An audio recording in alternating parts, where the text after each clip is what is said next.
My goal always is to have you, the customers, kind of current with what I'm dealing with internally. Anytime we are looking at something that is potentially game changing and we just sit there and stare at it for months and months, I feel kind of terrible. So, every morning I wake up and I do this kind of tool test just with box cutter and hard ops, just a little box test. So we'll start off and we'll just hit bevel and just kind of run through this hops. So, starting out with hops, the easiest way to get started is to just select a cube and press Q. And you could just start off with bevel, roll the bevel up real nice. And then we could, from here choose to stack another bevel. And for this reason, step has been promoted up the list because step has been improved over the last couple of versions to be better in this new age where we can now add a 50% bevel on top. And what this means is whenever I go in and box cut, this cut will immediately be put on the next bevel level. And I can select this piece, press Q, go under operations, quickly step it, and just do another cut. And this is, like I said, this is kind of a daily regimen I do just to kind of test the tools and make sure the tools are doing what they're supposed to be.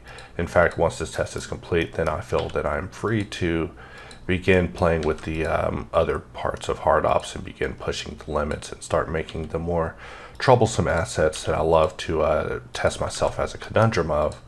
In fact, lately we've been talking a lot about sub-D modeling and how to kind of reacquaint people with it because people might have gotten the wrong impression from our views on subdivision. It's not that we're against subdivision, it's that you really can't put a subdivision after a boolean, and I'm sure most people actually know that. So we're just going through and just doing cuts and just adjusting things on the fly, seeing just kind of what we're able to get from each bevel level. I'll go ahead and step that shape instead, which will drop it down one more level and give me a manageable, more isolated bevel that I can begin tweaking. And Box Cutter has also received a small update, which anyone using Box Cutter daily probably noticed that the 3D cursor was out for a split second. And that's because we had a correction to kind of help fix new users on this latest release, but the fix was actually too good and actually made it where the 3D cursor system was no longer able to be used, which made us process it incorrectly as it no longer needing to be a thing. And it turned out that AR was probably the biggest fan of 3D cursor that ever lived. So now I'm happy to announce that things are back on track. The goal of the last couple of Box Cutter releases have been to mainly get rid of bugs and things. And, this latest hops, this 985 era, has been to create a version of hard ops that can begin having tutorials taught about it that could be very self-contained and explain the tool the way that we intend it, because our goal is to remove keystrokes. In fact, as we began calculating the keystrokes that are saved with every action that we do with our tools, it became apparent that our value as a tool has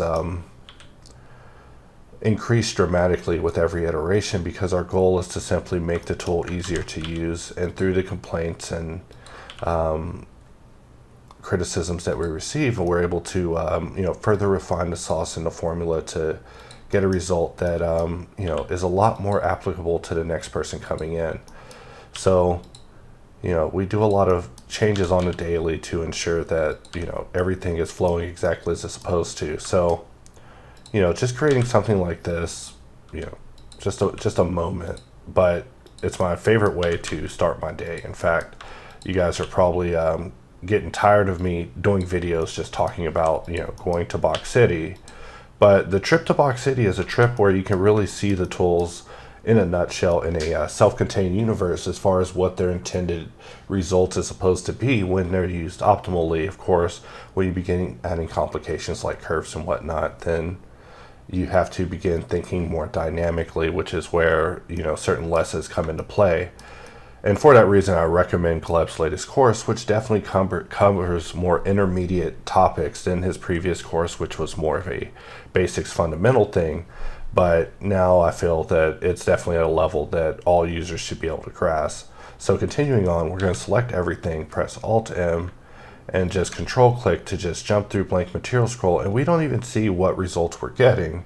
So we could press tab to jump into render, and my goal is to get just mainly silver, no white, And so that is actually a pretty good result. And we'll just insert a plane, press S, 80, G, -1, and we can select this plane and press Alt M and then Control click to just scroll through its combinations to get the ultimate result. With nothing selected, we can press Q and choose Add Camera. So now we have a camera that we could press G, Z, Z in order to zoom with. And we'll just press Control Spacebar, let it get a good vantage angle. And we'll press Alt VV in order to look through our HDRs. And I will just pick one that really just suits this particular cube. Every cube is different to me, but I just love going through and setting the render to true and clicking and knowing that when I jump over to render, it's definitely going to look exactly like the look dev because the background isn't visible. But the next thing from here is possibly the lights could use adjustment. So by pressing Alt A to deselect and pressing Q, we can just add a quick light rig and just scroll through combinations until we get the right amount of lights that we want. We can press C to just toggle the color and just change what kind of result we're getting. So maybe something like that, a little more sanitized. And then we can press numpad plus and minus in order to adjust the brightness as well as certain settings with the lights. So I definitely recommend spending some time getting acquainted with the plus and minus of this because you can really get your look just right. And we just press F12 and within 6 minutes we have made it to Box City, which has always been the goal of this tool, is to just take you on a nice little journey, a nice little adventure to just really show you what this tool is about. And with the speeds that we're hitting now, really I feel that our work is nearing to being done with this particular iteration of HardOps. So we definitely have a few more things that I would like to accomplish with this as far as getting us all the way to the goal. I mean, this is only a box, but definitely on this trip to Box City, that particular arc is getting closer to completion with every update that we put forth. So I hope that you enjoyed this video and I'll see you guys next time. And to end this segment, we will just click play and just let this play. And of course, we'll use the power save drop down and I'll save this as QBox and it will auto increment it to be QBox 98, meaning I've run through this test 98 times in order to ensure that it gets to the intended result. And with that, we can now close this.